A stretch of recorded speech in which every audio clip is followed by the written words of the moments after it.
Bismillah ar-Rahman ar-Rahim. Allah wabha. Dao ka dao, fe chong dao, ming ka ming, fe chong ming. Ja Rastafari. Deus noster qui essentiale sanctificator nomen tuum. Vahe Guru Satnam.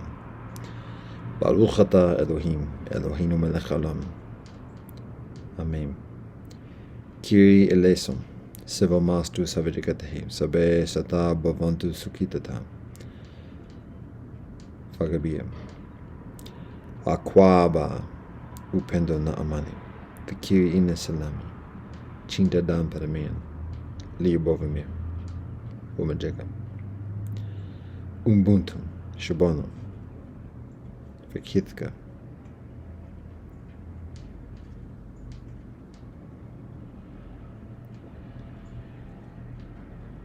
Shishe. Kamasanida. Domo arigato. Pilamaye lawakan taka. Talk adokashin good. God, we thank you for all that you bless us. Government agat. Ata jamya yata afanami. Mado. Aho. Om shanti shanti shanti. Amen.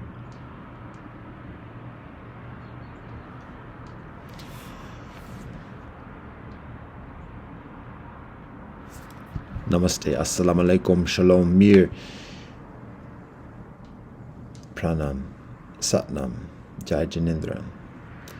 Ni hao, buenos dias, Hithche, Konnichiwa, Sabadukra, Esh, Agape, Akwaba, welcome. What up, though? Sangha Yosef, this is an introduction to our pluralism primer. Sangha Yosef is a spiritual community, a Rasta community of mixed colored kinfolk, the earth. And we have that old time religion with that old time discipline and that new time experience and insight and revelation, balance all the time by the grace of Elohim. So, pluralism primer. This is there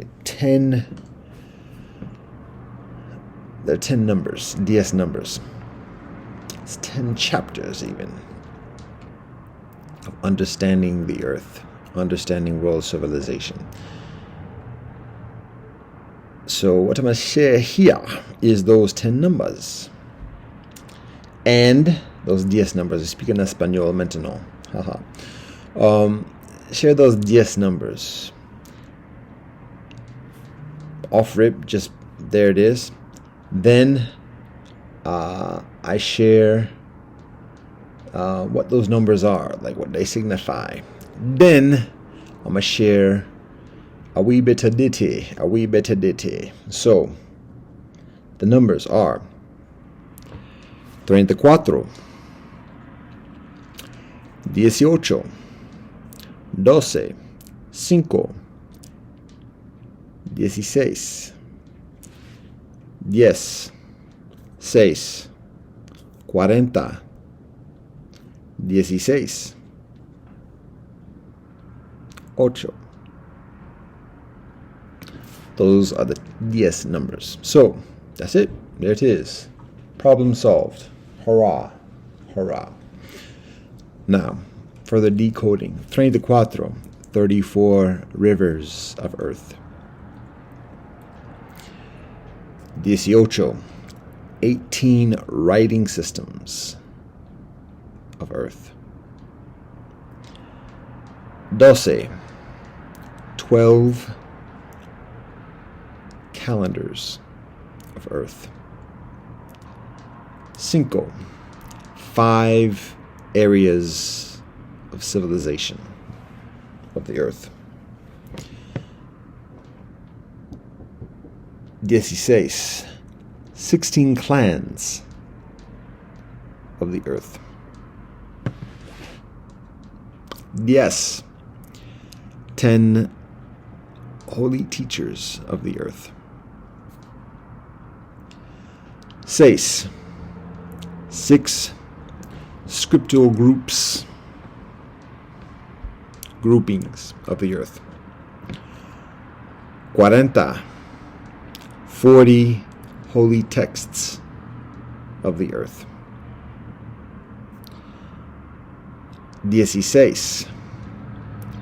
16 principles of wealth ethos.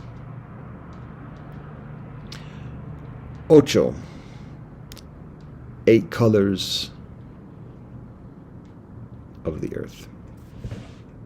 Particularly 8 colors of the flags of the earth.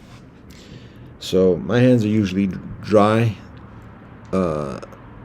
Supplies of lotion at the moment is modest, so this is what we got.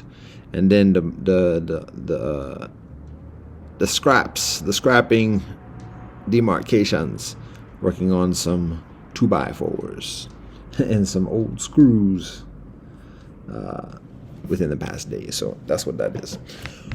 Those are the 10 numbers. 34, 18, 12, 5, 16, 10, 6, 40,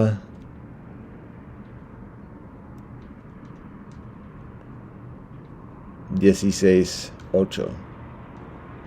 I think that was 10. But whatever I said in the first parts, that's it. Those are the 10. And again, that's the purpose of understanding the earth substantially, significantly. And obviously there's a lot of depth, layers for each of those things. But having an understanding of those 10 numbers and the elements, the components of those DS numbers, significant understanding of the earth. Now, that begins with the rivers. Haha. Many people think my accent is theatrical. Everything is theatrical. Some call it fake. It's what part of Jamaica you're supposed to be from. I got that on occasion. Or pretended to be from, something like that. Anyway, it's called Cuyahoga. Anyway, this narrative, this understanding, this study begins with the rivers. As much as life does, much of our stories do. So, what I share now is a narrative from the rivers. First time articulating this aloud, so we'll see how it goes. Now, again, this is a narrative from the rivers.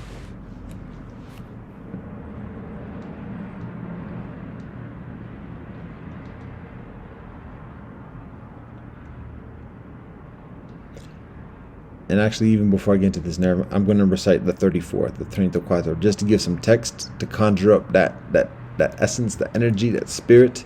I'm thinking about poems from Tagore to Langston Hughes that talk about the rivers. I'm thinking about the rituals, the narratives, the baptisms, the washings, the nurturings, the sustenance that come from the narratives of our scriptures from around the earth. So for me to properly honor that and share that tangibly rather than just intuitively through the narrative, I'm going to recite the names of these rivers, these 34. And it's not the 34 rivers of the earth. It's not the greatest 34 rivers. It's not even the biggest, although that has some implication in terms of how these are designated. It's 34 rivers of the earth. And from this, we can learn about further rivers. So here's the list. And for some, these names might be somewhat different because we don't use them colonial, imperialistic, imposition, nommifications. for the rivers. We utilize native terminologies. If other than the direct name of the river, then the peoples or the land or the land around the rivers, amidst the rivers, from the rivers, all that. So here we go. Taino, Apache, Mississippi, Algonquin, Cherokee, Haudenosaunee. In actuality, the sequence is Cherokee, Algonquin. That's not even it. Cherokee, Haudenosaunee, Algonquin. Inuit, Aleut, Ute, Paiute, Diné, Hopi, Mayan. That's inaccurate. Inca,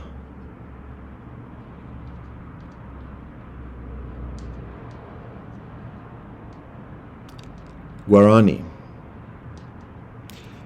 Tucantin, Yanomami, Orinoco. That's the Western Hemisphere. That was 13. Now we're going to go to the Eastern Hemisphere. We're going to have 21 here. That's the mathematics. Nile, Twi, Igbo, Congo, Zambezi, Euphrates, Tigris, Indus, Ganges, Mekong,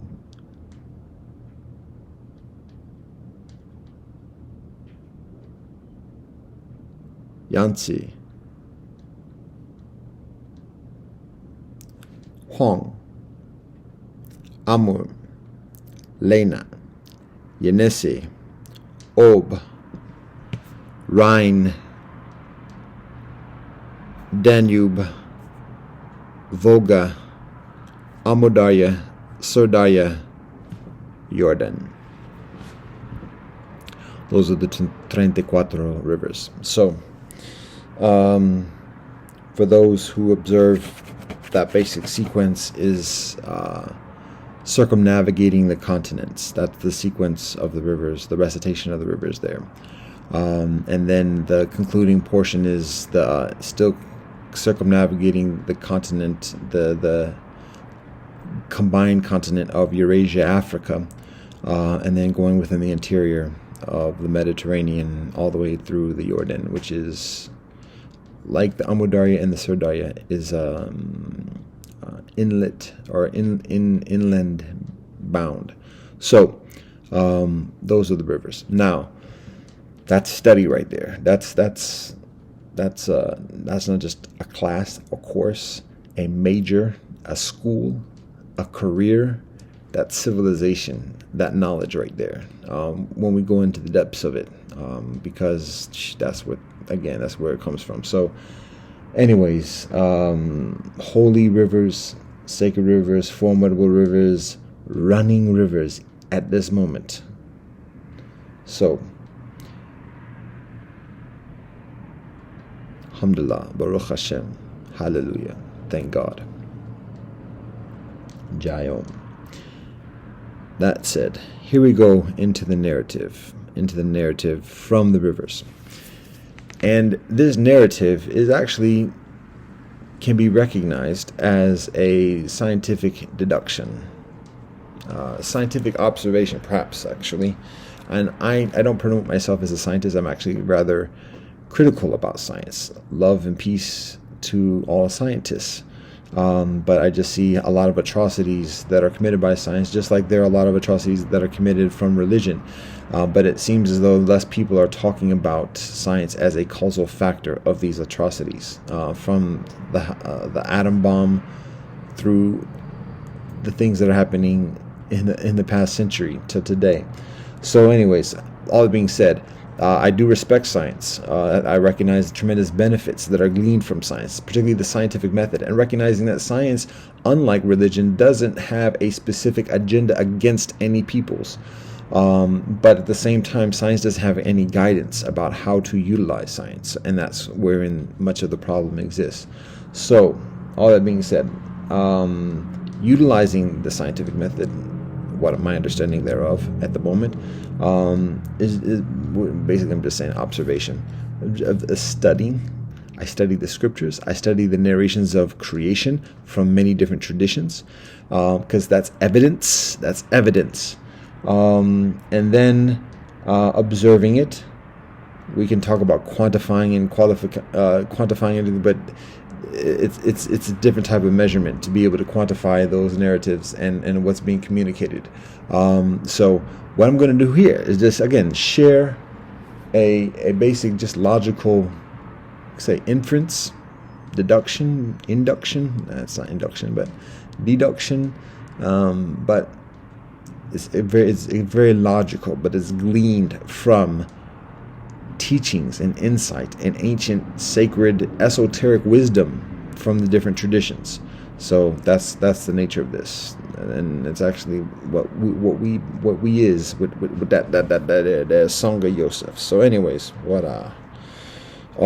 here it is. If we think about creation, all the different narratives that explain creation: Big Bang, flood, 6 days, 7 days, and additionally, all this, the word, and additionally, we take all of this together and just observe the evidence. There's something that's very logical. If we think about human life, humanoid life, and I'm not human, and I've recognized actually there are no humans on this earth at this moment, but that's another story. But we'll say, I'm saying humans because that's what people are familiar with. But if we just look at human life or humanoid life, it requires a certain temperature, a certain climate to be able to live, to survive. Requires nourishment, and additionally, and so many of the narratives of the different traditions of the earth talk about a garden, a primordial garden, if not necessarily the point of creation, a primordial garden of destination, and or otherwise. But there's just this experience of a primordial garden.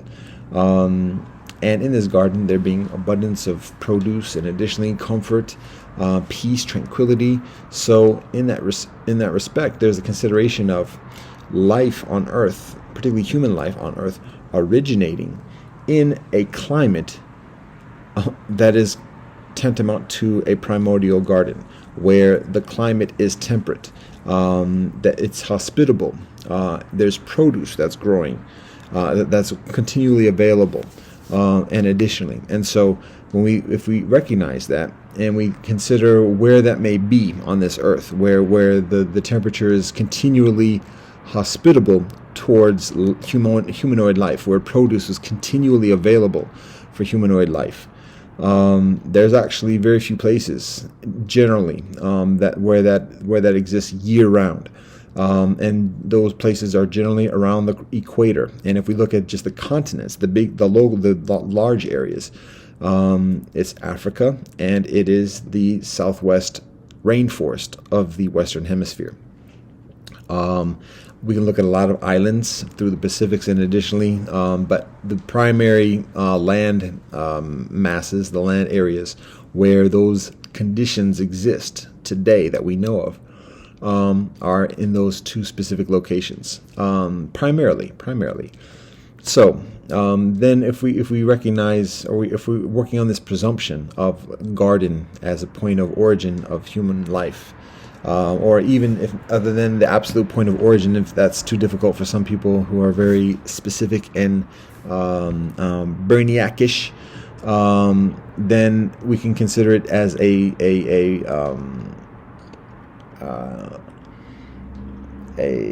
don't want to say watershed moment, but a significant point of the progression of humanoid life. So with that disclaimer caveat addressed, I'm just going to continue basing it on the point of creation. So humanoid life emanating from a climate that is comparatively warm, that has produce growing throughout the year, that sustains life, and an experience of tranquility, and additionally. So again, those two places, Africa and the southwest rainforest.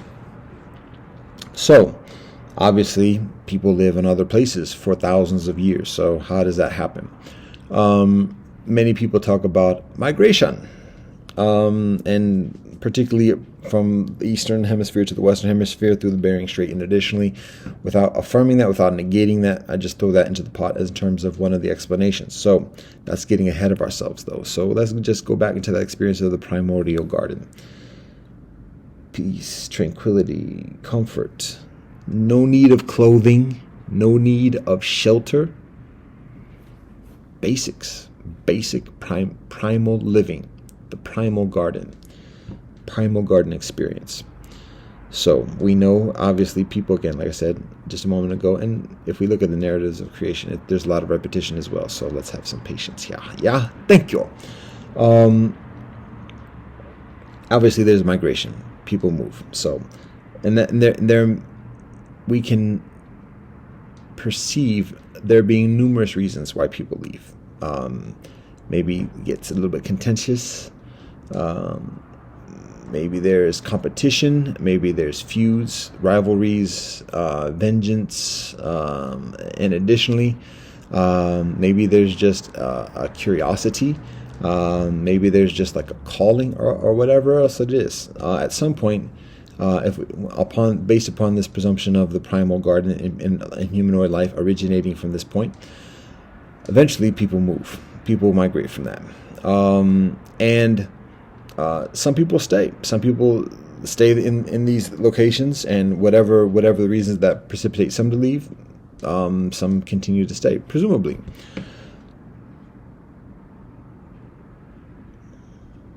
I'm just going to call it a scenario, just so we can allay some of those lawyer-like kind of caveats, that feeling of that necessity of the lawyer-like caveats, just of being precise and accurate and everything factual. So we're just going to call this a scenario. This is a scenario where there's a primal garden, 2 places. And some people stay, some people leave. For those who leave, we can observe a characteristic, a quality, and that is one of venturing, going beyond what is known, going beyond what is familiar in that primal garden.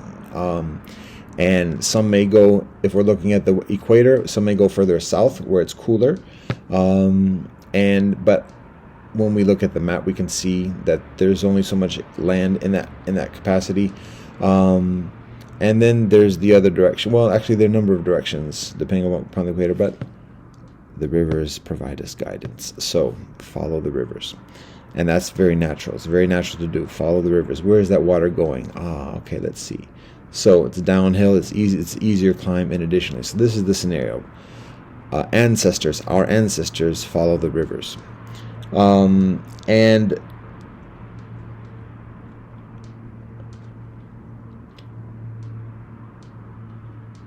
that's how the migration begins in this scenario. Our ancestors followed the rivers. In Africa, that means the Nile. Just following where the rivers take kinfolk. And in the southwest rainforest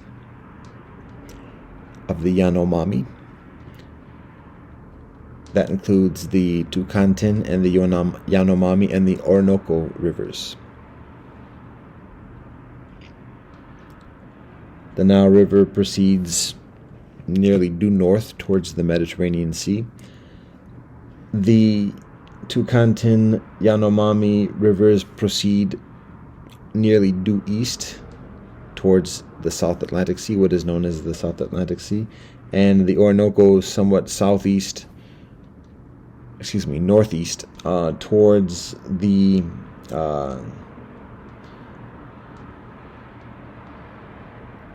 Sea of the Carib. So that is the path of migration in this scenario, following the rivers. And it takes time, years, lifetimes, centuries. And we can recognize a methodology for this migration. For some of our kinfolk, for some of our ancestors, it's a matter of jaunting out, maybe when the season is further conducive towards it, and seeing how comfortable it is during that period in the warmer summer. And then when it gets cooler, let me go back to where it was warmer, and walk a few weeks, a month or so, back to where it's warmer and further hospitable. And there it is. Okay, I saw where it was. Whatever. Let's stay here. And some people say, "Yo, I want to go further." And so it's a gradual migration further and further. And this is particularly in the Nile scenario of migration further north, where the climate gets colder and colder. Again, it's waves. It's waves of migration, back and forth. Going up, finding a place to settle for next year, this is what we're going to need for next year to settle there. We're going to need something to cover ourselves. We're going to need something to do this, that, and the other. And then there it is. We found a place. Okay, here it is. And now we stay there for a little bit. But it's getting a little bit crowded now here. Let's go further north.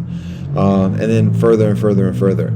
And again, over years, over generations, over centuries, hundreds of years. And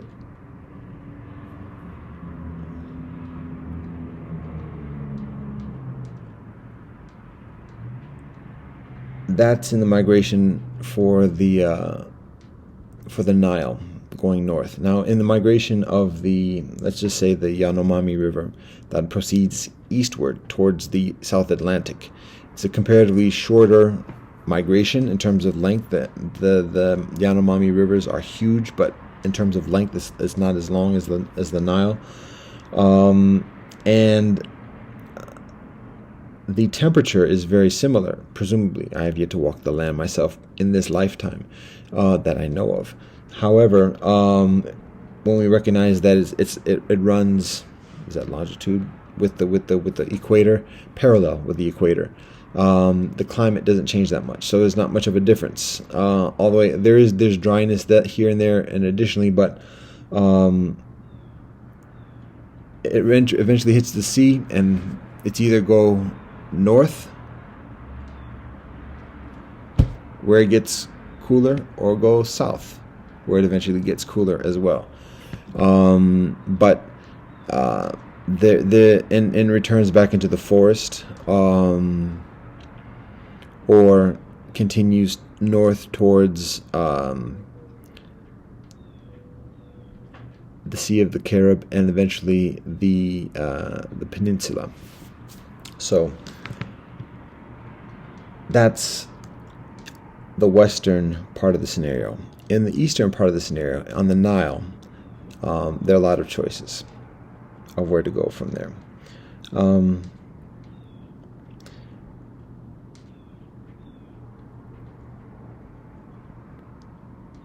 There is the direction of the east, there's the direction of the west, there's the direction of the north. There's also retracing steps back south. In making that decision, we can recognize a way to distinguish what differentiates the people. One significant way that just differentiates the methodology of where to decide. And this is based on the presumption of not having any other information other than just showing up, and not having any roadmaps or anybody saying, "Hey, check out this place over here." Just like which way to go. We've hit the Mediterranean Sea. So now where? East or west, and then lightweight north as well, amidst the Nile Delta. So here are two distinctive qualities. Again, we talked about the first quality of venturing, going from the place of the garden out into someplace different. here's another quality of differentiation amongst those who are venturing. One is towards the point of origination. Where is that soleil coming from? Where is that sunlight coming from? Let's go and venture in that direction. And then there's the point of destination. Where is that soleil going? Where does it go after it hits the bottom of the horizon? Let's check that out. Let's follow that path. And so those are two distinct mindsets of leading individuals in distinct directions of that migration.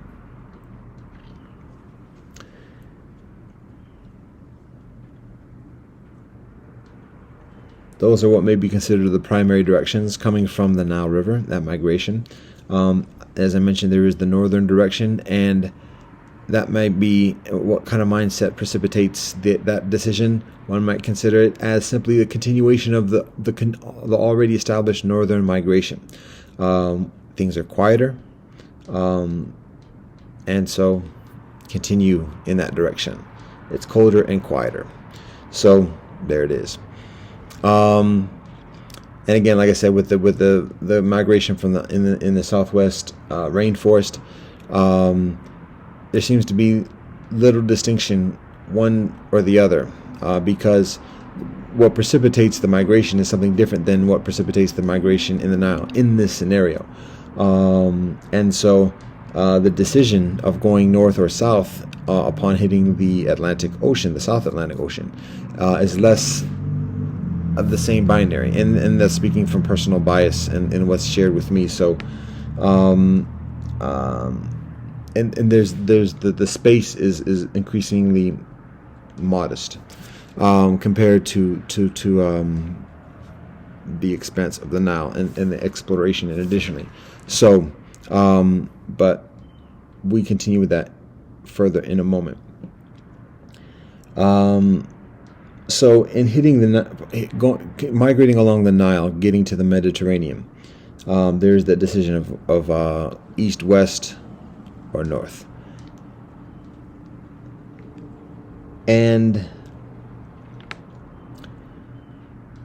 therein is the progression and the eventual establishment of the civilizations.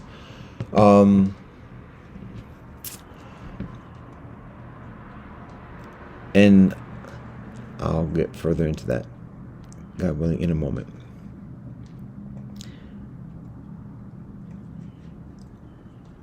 Within this process of migration,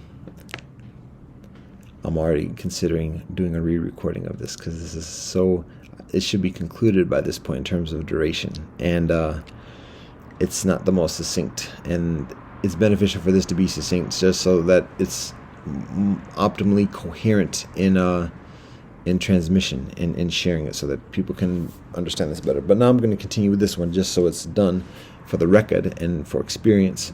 But like I said, I can already see this being re-recorded. Such is the nature. Anyways, all right, so continuing on. The mindset that precipitates people, our kinfolk, venturing from the primal garden initially, one of venturing. There's another mindset that also emerges along this migration, along this experience over the years, over the generations, and over the centuries, which is inventuring. So venturing is just going out into something that is unknown. Inventuring is basically another word or rendering of being inventive.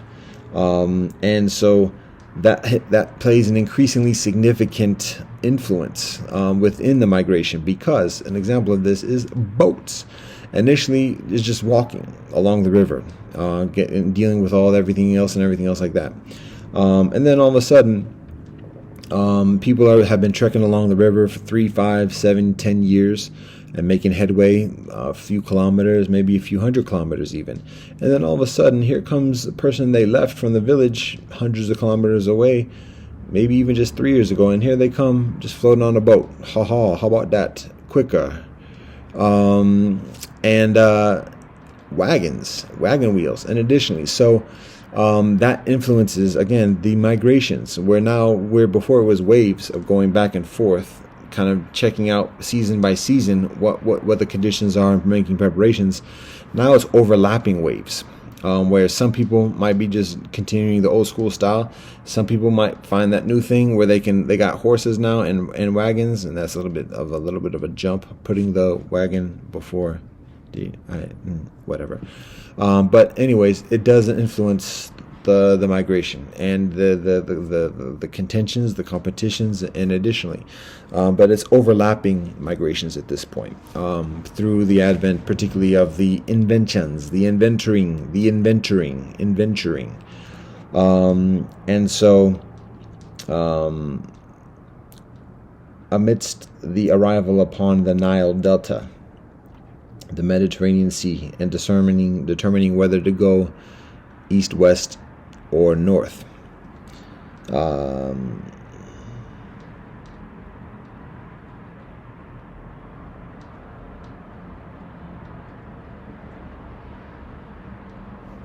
There it is.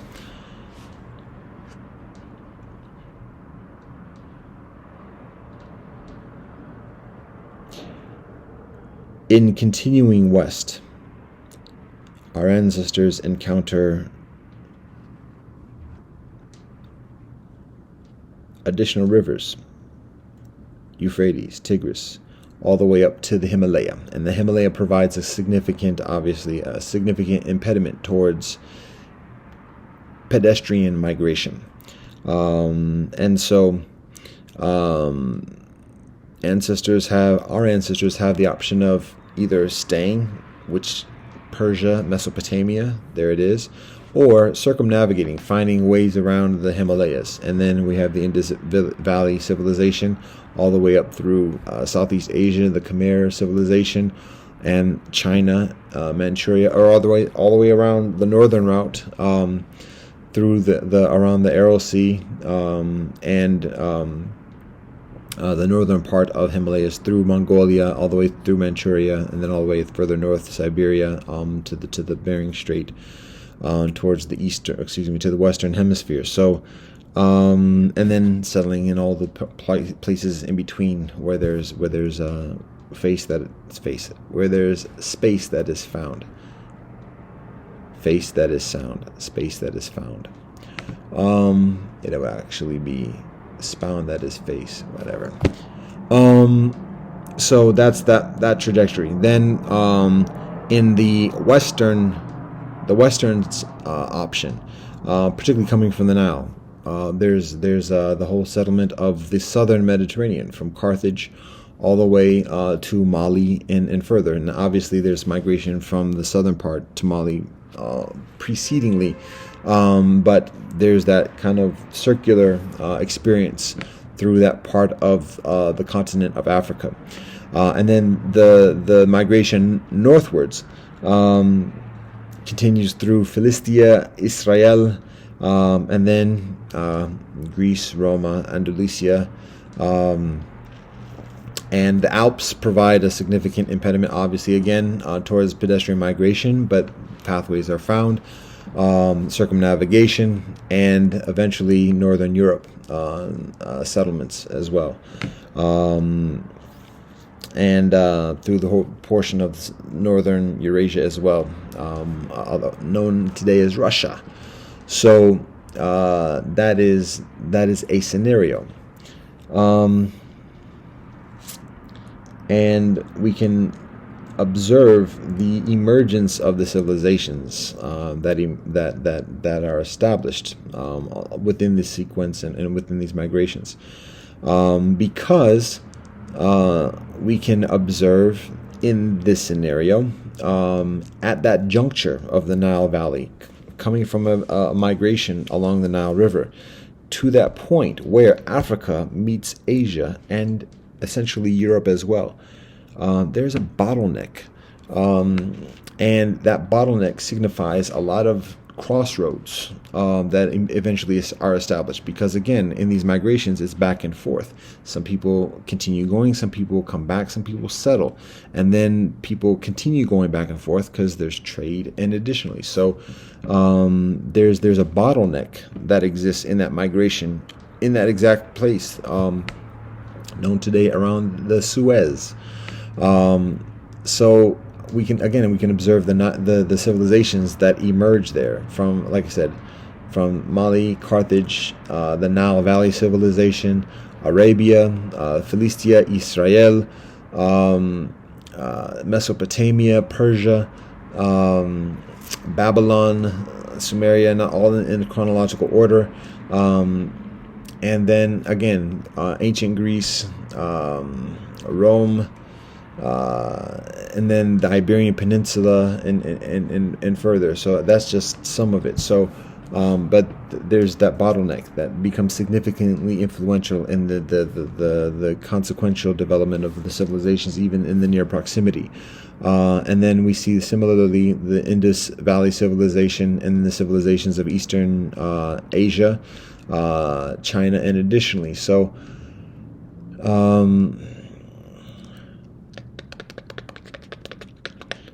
there's that. We see a similar bottling of migration in the Western Hemisphere.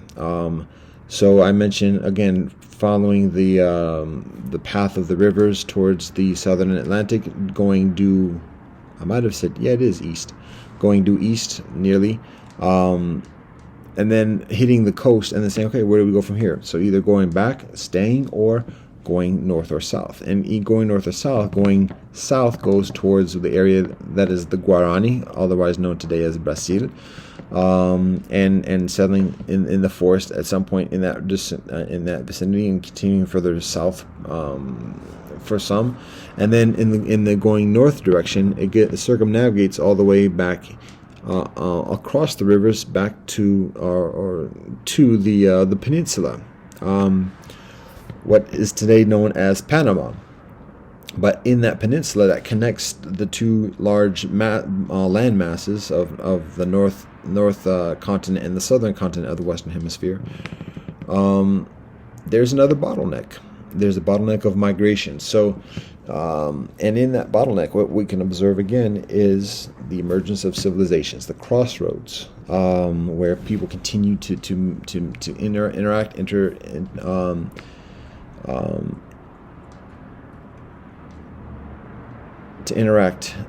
with each other. And we see within the immediate vicinity and the proximate vicinity the emergence of the Incan civilization, Aztec civilization, Mayan civilization, and further. And these are settlements. So there is some of the narration from the rivers, how Earth becomes, or Earth civilization becomes as it is today. But obviously there's still a large part of the Earth, particularly where I'm sitting, on the Great Lakes of the Western Hemisphere, that I have yet to address in any kind of proximate way. So in this scenario, I mentioned before the hypothesis or working conclusion of kinfolk, our ancestors, migrating across the Bering Strait from the Eastern Hemisphere to this Western Hemisphere. And again, without affirming that, without negating that, I just put it on the table. It is congruent with this scenario that I communicate, but there's also this scenario is also not dependent upon that working hypothesis or working conclusion. But what I will communicate is just an understanding, or again, observation.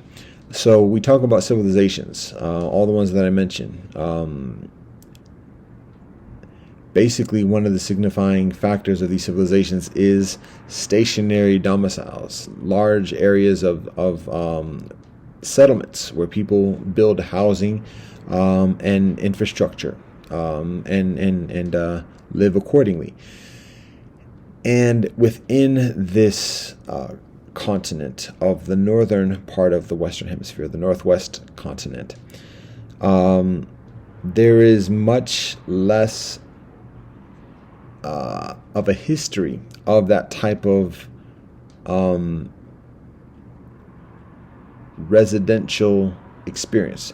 There are locations throughout this continent where there are established houses, but even in many of these occasions, like for example, in my personal ancestry of Muskogee, there's the traditional domicile of the Chiki, which is a constructed house. So, many people, when thinking about native kinfolk of this continent, the Northwest continent, particularly think about teepees, of the movable tents, the mobile tents, the wooden poles, having a skin around the poles, and then setting up camp, and then migrating with the Tatanka, the buffalo. And so that's kind of like a stereotype. It's an actuality, but it's a kind of a stereotype because there are many different ways in which our ancestors on this continent live and reside in dwellings that are different from the teepee. We have the tradition of this area of the Haudenosaunee, the people of the Longhouse, and so there are permanent dwellings or long-term dwellings, but even then, it is distinct from the infrastructure that we have evidence with other civilizations in the Eastern Hemisphere, or even within the bottleneck of the Mayan and Aztec, particularly, and Inca civilizations like Machu Picchu and otherwise. So that provides us with some message, with some insight about the lifestyle and about the migrations and about the nature of the land. It is increasingly mobile. There's a moving spirit on this land that we can evidence.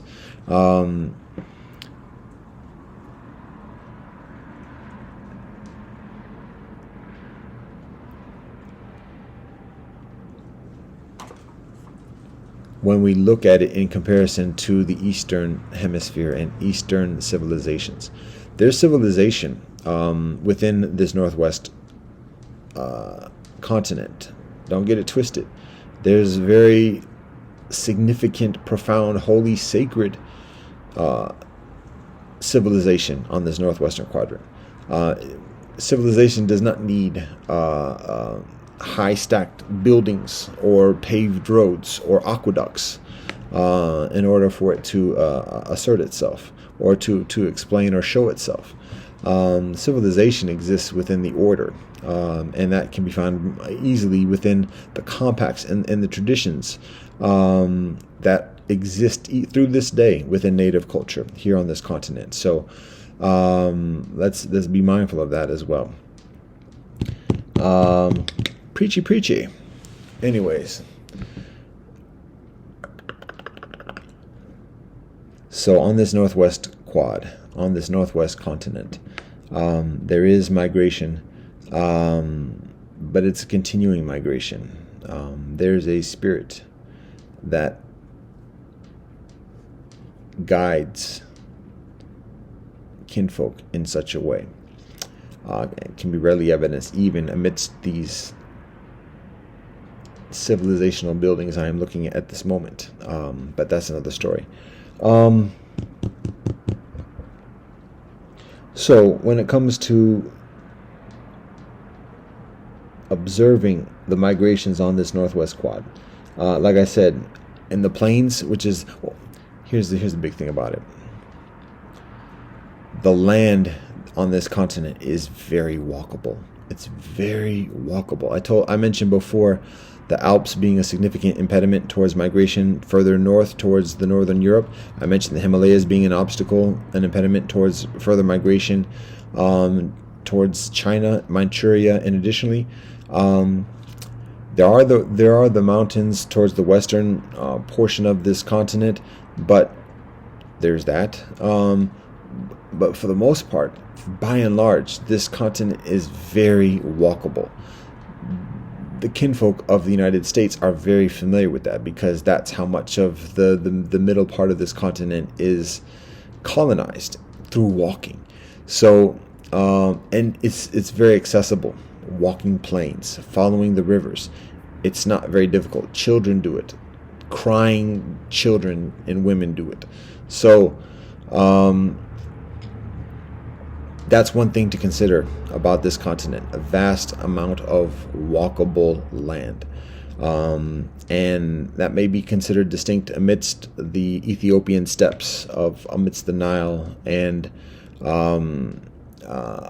the hills amidst even Persia, and again, the Alps, Himalayas, and additionally. So when we recognize that, and we recognize the pattern of continual mobility for generations, for centuries and thousands of years on this continent, and we can see again that moving spirit, and then we can also connect that with the physical observation, the observation of the physical nature of this land being very walkable, and then start to understand or observe some of the lessons from that. Comparing the wagon wheel with the medicine wheel, and additionally, that's a little bit of a next step kind of thing, or leap. But anyways, that's the next level thing. So if I'm going to re-record this, might as well just blah blah blah. So anyway, all right. That's much of it. I mentioned the bottlenecks.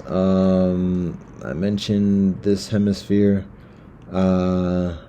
and just it continues to unfold. The migration continues to unfold, so that when our ancestors reached the limits of the continents, and the inventorying continues about methodologies of transportation, communication, and otherwise, agriculture. Oh, that's one thing also that's appropriate to mention in here as well. I should probably write notes, put notes down, like the main talking points for this joint. But one other thing to mention, I mentioned inventorying. So how the inventorying influences the migrations itself, the boats, the wheels, and additionally the overlapping migrations. But then another consideration is how people settle along these lines. Again, I said people settle for different reasons in different places, and these settlements again eventually become cities and civilizations. So the adventuring also continues, but focuses on becoming increasingly fortified in these settlements. So that includes agriculture. It includes defense, of utilization of iron, and additionally for multiple purposes. So the inventorying, instead of focusing primarily, and may never always exclusively or primarily even focus on transportation to begin with, but for those who settle in certain areas along the migrations, that inventorying increasingly focuses on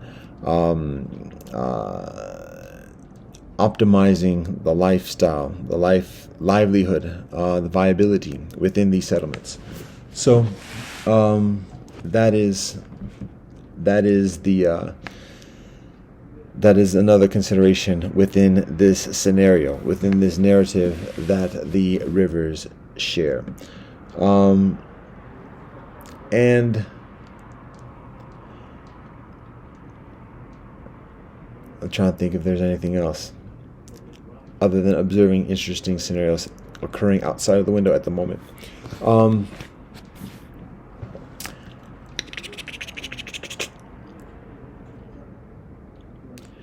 Anything else to share in this scenario?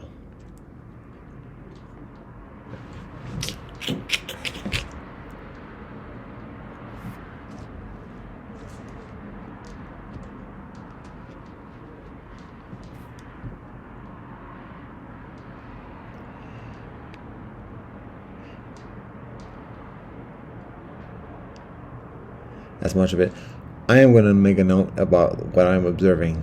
I'm observing what very significantly appear to be government agents. And I say that because it's two middle-aged dudes who are walking in comparatively casual clothes, which is like the uniform for undercover government agents. And then because they're not workers, they're not laborers, they're not working on any anything in the vicinity, so it's like they're not showing a purpose for being here other than for whatever. But then doing a lot of gesticulating to kind of like pretend like they're doing something and they're not doing anything. They looked at a car that's parked here, and but anyways, and I'm not. It's not even like, I don't say that in like a notion of like, oh, they're out to get me. I don't even say it like that. I'm just making an observation because I don't feel threatened by that. Things are on at a different level at this point. So in actuality, in many ways, I recognize how government agents are actually supporting me, even whilst obeying and upholding a law that is essentially criminal at this point. Still like maintaining a certain order amidst cats who is further criminal and otherwise. So I don't just say, oh, bad agents, da da da da, but I just observe it for what it is at this moment. So all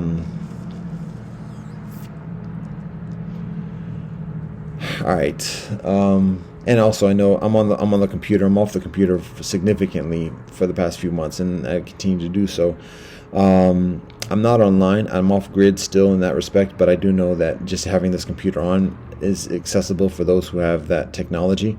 And so for me doing this joint, there's already attention for things I do, not even just from government, but from a number of different agencies. So I'm just receiving a signal accordingly, and processing it accordingly.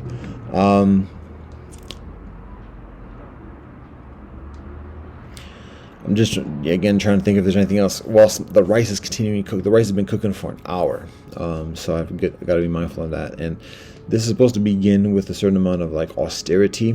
And I try to keep it focused so that there's that sense of like due respect, and like I don't want to say reverence, but like just like that deference and due consideration for something that's heavy and like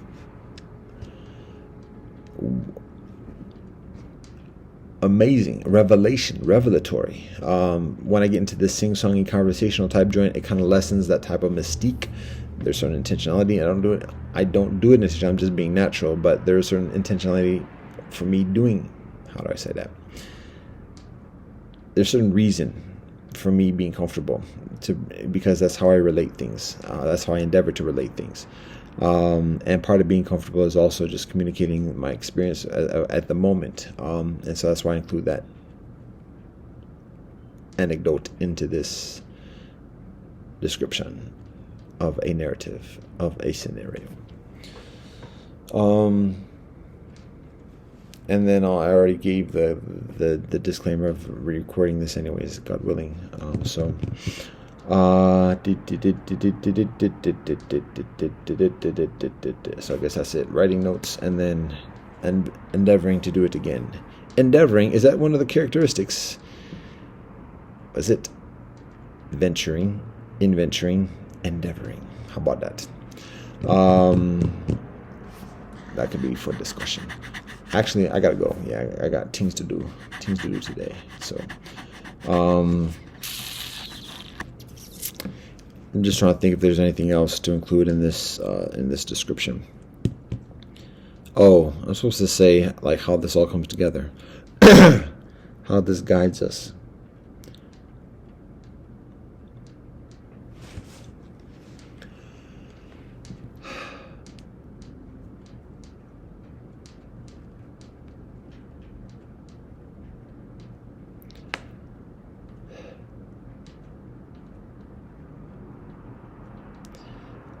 I guess the consideration is just how this guides us to be who we are, to be harmonious with who we are as individuals, respectively, and then who we are as individuals collectively, who we are as a whole, to be harmonious with that. And that's one thing, but also to be at home with that, to find that harmony within our hearts and within our minds, but then also to find homeousness, if that we can say that, to find that same harmony in our physical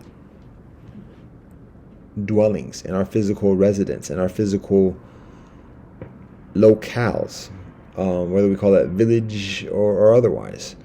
But for that to be a tangible, genuine extension and experience of this harmony,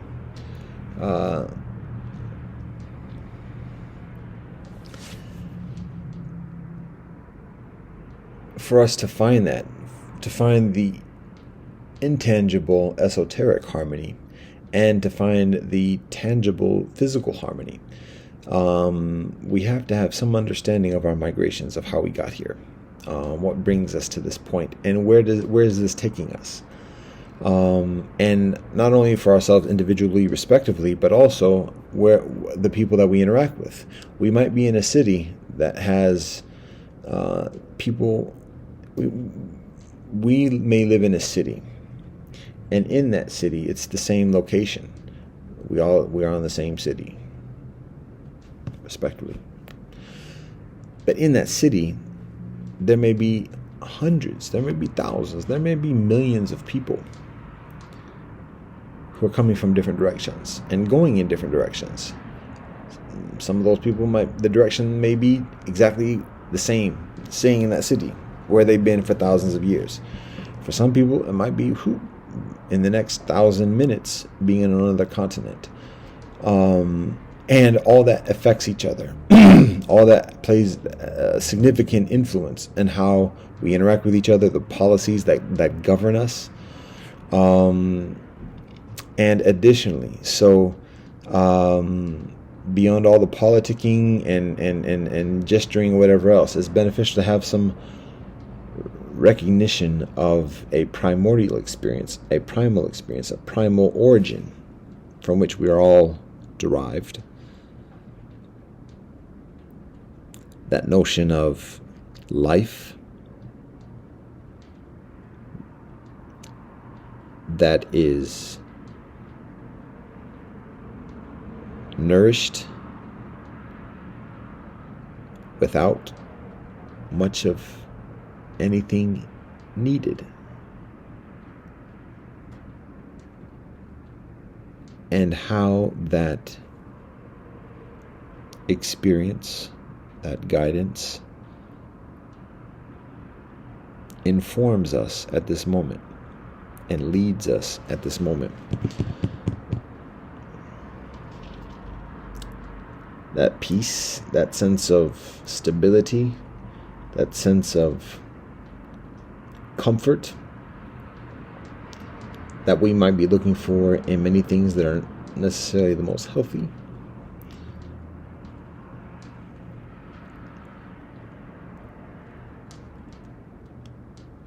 How we can find that in that primordial garden, how we can evidence it, that continuum through us at this moment, even just conceptually,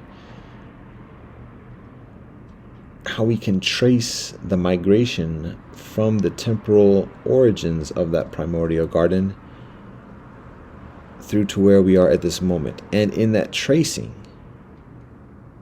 and study and study and study, how we strengthen that connection, that experience, tangibly, temporally, of peace and stability, of who we are, without needing much of anything. So that when we do continue to venture and inventure, the things that we venture, the things that we inventure, are increasingly attuned with that peace, increasingly emanating from that peace, increasingly supportive of that peace, and who we are, who we want to be, who we are, who we want to be, who we are,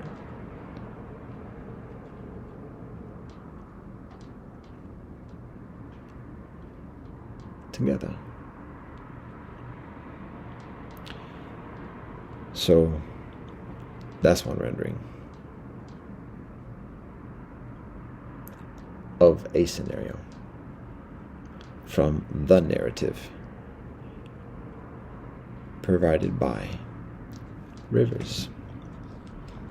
I'm gonna keep it at that. We've been at this for an hour, so now it's time for breakfast. Nearly midday. Alhamdulillah, Ar-Rahman Ar-Rahim, Allahu Abham, Dao Ko Dao, Fei Chong Dao, Ming Ko Ming, Fei Chong Ming. Jah, Rastafari. Deus nos daqui essentiale Santa Fakita no Matum. Vahe Guru Satnam. Baruch Ata Elohim, Eloheinu melech haolam. Amen.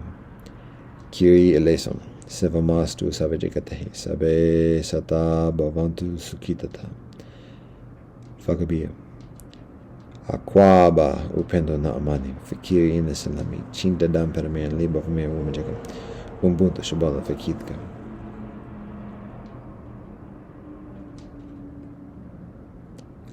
Shishin, Kamasunida Domo Aragato, Pilam Ayela Wakataka, Tokodoku Shingun, Gomadagan. God, we thank you for all your blessings. Ata Jamia Yatafanami. Mado, Home, Shanti, Shanti, Shanti, Amen.